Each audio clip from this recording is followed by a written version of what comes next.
हमारे जो यूथ कांग्रेस के बब्बर शेर हैं,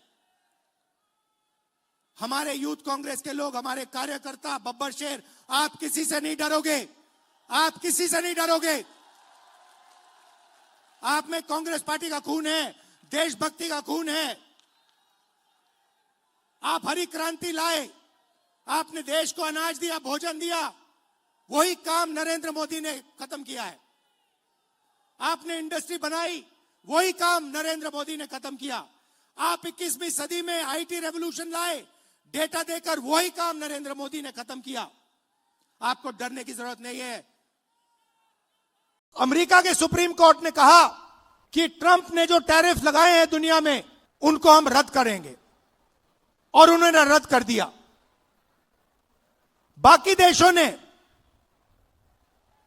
बात सुनते ही कहा कि देखिए सुप्रीम कोर्ट ने रद्द कर दिया तो हम भी डील रद्द कर रहे हैं, मगर नरेंद्र मोदी के मुंह से एक शब्द नहीं निकला। मैं चैलेंज करता हूं नरेंद्र मोदी जी को, इस स्टेज से चैलेंज करता हूं। अमेरिका के सुप्रीम कोर्ट ने ट्रंप को कहा है कि आपके जो टैरिफ हैं उनको हम रद्द कर रहे हैं। मैं चैलेंज करता हूं नरेंद्र मोदी को कि आप हिंदुस्तान और यूएस की डील को रद्द करके दिखा दीजिए। दम है तो करके दिखा दीजिए। ये नहीं कर सकते हैं। बीजेपी के कार्यकर्ताओं, मैं आपको बता रहा हूं, ये नहीं कर सकते हैं, क्योंकि इन पर अमेरिका का, ट्रंप का दबाव है। ये नहीं कर सकते हैं क्योंकि एप्स्टीन की धमकी है, और अदानी का जो क्रिमिनल केस है वो इनके सिर के ऊपर लटका हुआ है। हिंदुस्तान को धोखा दिया है, यह सच्चाई है। मैंने नरवणे जी की बात उठाई, देखा आपने, नरवणे जी ने किताब लिखी है। उसमें किताब में उन्होंने साफ लिखा, जब चाइना के टैंक हिंदुस्तान की बाउंड्री के अंदर आ रहे थे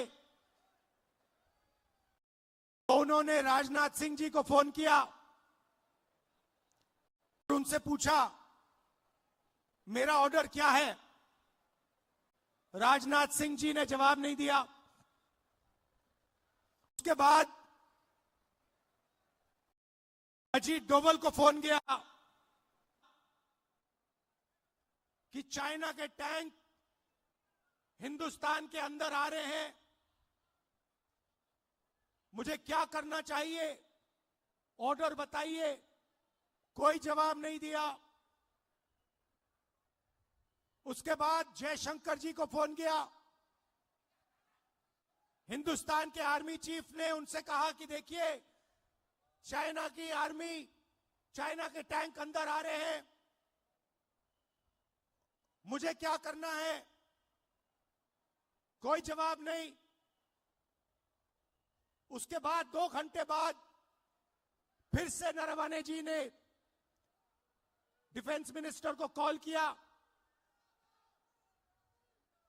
कहते हैं आप मुझे ऑर्डर दीजिए, 2 घंटे हो गए हैं, आप प्रधानमंत्री से पूछिए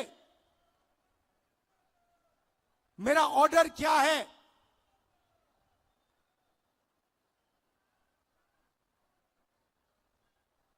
ये सवाल इसलिए पूछ रहे थे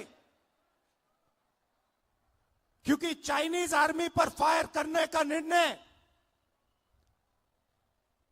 प्रधानमंत्री को देना पड़ता है। युद्ध का निर्णय आर्मी चीफ नहीं ले सकता है, वो मिलिट्री डिसीजन नहीं होता है, वो राजनीतिक पॉलिटिकल डिसीजन होता है और वो प्रधानमंत्री लेता है। चाइना की आर्मी अंदर आ रही है, हिंदुस्तान के आर्मी चीफ घंटों फोन लगा रहे हैं, कोई जवाब नहीं। उसके बाद राजनाथ सिंह जी प्रधानमंत्री को फोन करते हैं। प्रधानमंत्री ने आर्मी चीफ से बात नहीं की,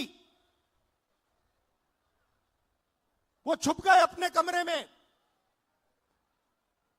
और रक्षा मंत्री से कहते हैं कि आर्मी चीफ को बताओ जो वो उचित समझे वो करें। आर्मी चीफ अपनी किताब में लिखता है कि उस दिन मुझे हिंदुस्तान की सरकार ने, प्रधानमंत्री ने अकेला छोड़ दिया।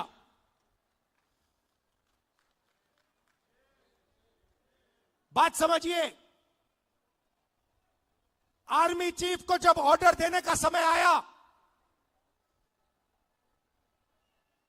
चाइनीज टैंक्स को रोकने का ऑर्डर आया,